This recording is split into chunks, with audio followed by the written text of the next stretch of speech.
Hey everybody, and welcome back to Irish Yu-Gi-Oh! And today guys, I'm going to be doing a deck profile. This deck profile was requested, so I said I would do it. This is a Monarch deck profile for the new Monarch support, so we'll get straight into it. So it's a pretty basic build, you know, you got your 3 Idea and your 3 Eidos. Idea lets you bring Eidos from the deck, and then Eidos lets you tribute summon, again lets you conduct a tribute summon, and then you can banish Eidos to bring Idea back from the grave. Moving on to Monarchs, you got the 3 Aether. Aether is new in the structure deck, and Aether lets you special summon a Monarch by sending 2 Monarch Speller Traps from your deck to the grave, and you special summon 1 onto field, so he's very good for OTK plays. You can also tribute summon it on your opponent's turn. Then you got 3 Erebos. Erebos lets you bounce basically any card from your opponent's graveyard, field, or hand back to the deck. And then if Erebos is in the grave, you can discard a Monarch Speller Trap to bring a Monarch back from your grave back into your hand. Then we have the 1 level 6 Monarch, which is Karaz. You want to get his effect off using Aether, so you special summon him, and then you can pop 2, and then whatever cards you popped. So if you pop 2 of your opponent gets to draw 2 cards. If you pop 1 of your cards, you get to draw. So you get to draw off the amount of cards you've popped. Then for the only 2 tribute monsters that are not Monarchs is 2 Majesty's Fiend. Majesty's Fiend is so good, especially if you got the field spell out on the field. He lets you basically just control your opponent. He's so good, it locks down. Then you got 3 Effect Veiler. This is just so good, this format, I think so. And there's so much space in this deck for these 3 Effect Veilers. And then you just basically side 1 out. That's why you run 3. So everybody knows what Veiler does though.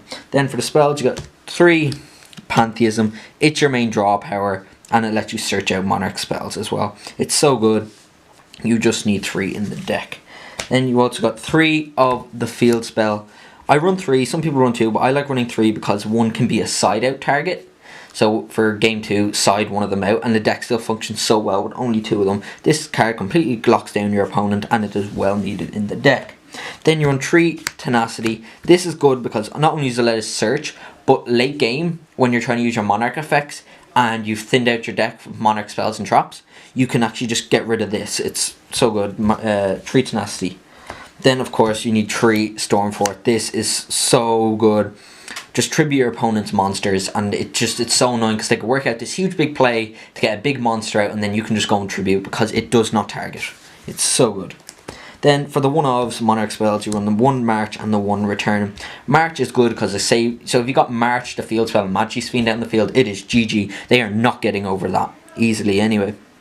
And then the 1 Return lets you search out your Monarchs. Then for the spells that are not Monarch orientated is the 1 Foolish, the 1 Rhoda, and the 1/1 for 1. These are all pretty much to get your Idea. That gets Idea, that gets Idea. And then if you got an Erebos engrave or Idea engrave, you can just get the Foolish, send the other one, and then basically bring Idea back. Moving on to traps, you only run 5. You got I run 3 Prime. 3 Prime is just needed. Once again, it's just like one of them is a side out target, so you can just side out, and the deck still functions so well with 2. But you always want to have at least 1 on the field, and then the other 2 can be your special summon targets. And then the 1 Escalation, once again, it's a side out target, but it's so good as well if you contribute someone on your opponent's turn. If you got this and Stormfort set, it just annoys your opponent so much, like, because you're tribute summoning their monsters on their turn for your own powerful monsters. And then you got the 1 Solemn Warning, just to stop those problematic summons and just to stop your opponent dead in their tracks pretty much. So I do have a small side deck for this. Well, it's a full side deck, but you know, it still needs works. So I got the 2 Royal Decrees because you run very little traps in this, so you can side out at least 2 of them for these 2 Royal Decrees, and the deck still functions very, very well. Got the 1 Raigeki because it's Raigeki, just to stop those like splashy decks and stuff like that. This is a bit of a tech card, Forbidden Chalice. Basically what you can do is, if you're going against a Fog King, like a Monarch Mirror, they'll probably side in Fog King. Or if you got Majesty's Fiend on the field, target them and their effects negated and negating the attack. So a Majesty's Fiend, what you do is, if you got Majesty's Fiend out on the field, you activate Chalice, and then you can go off, activate all these effects, attack your opponent. Pretty much it's going to be nearly an OTK at that point, and then in the end phase Majesty's Fiend effect becomes active again. And same with Fog King of your opponent, just stop them so you can tribute someone for that turn. You run 3 MST. Oh, 2 MST. I thought I had 3. Lol. 2 MST. This should probably be Twin Twisters. If you have Twin Twisters, run Twin Twisters instead of MSTs. But this is, once again, it's just to stop, like, if your opponent has Mask, Restrict, or anti-spell fragrance or something like that, something that's just you can't get over. You got your MSTs in your side. Then for Cosmos, pretty much, or the mirror match, it can be Lancias to stop them going off for a return, you know, stop the banishments.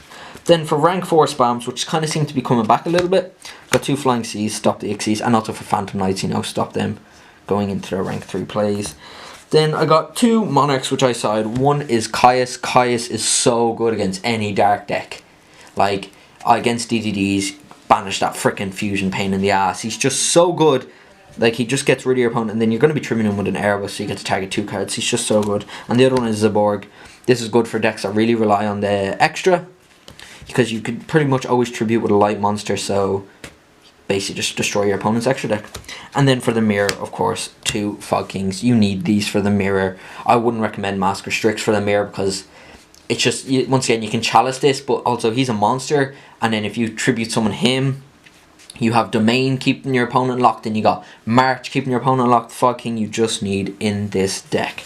So guys, let me know what you thought of that deck, this deck profile actually, and I will have a Frog Monarch one which was requested out soon, and I hope you enjoyed. Please do give the video a like and subscribe to Irish Yu-Gi-Oh for many more videos, and I will see you all in the next video, guys. Bye bye.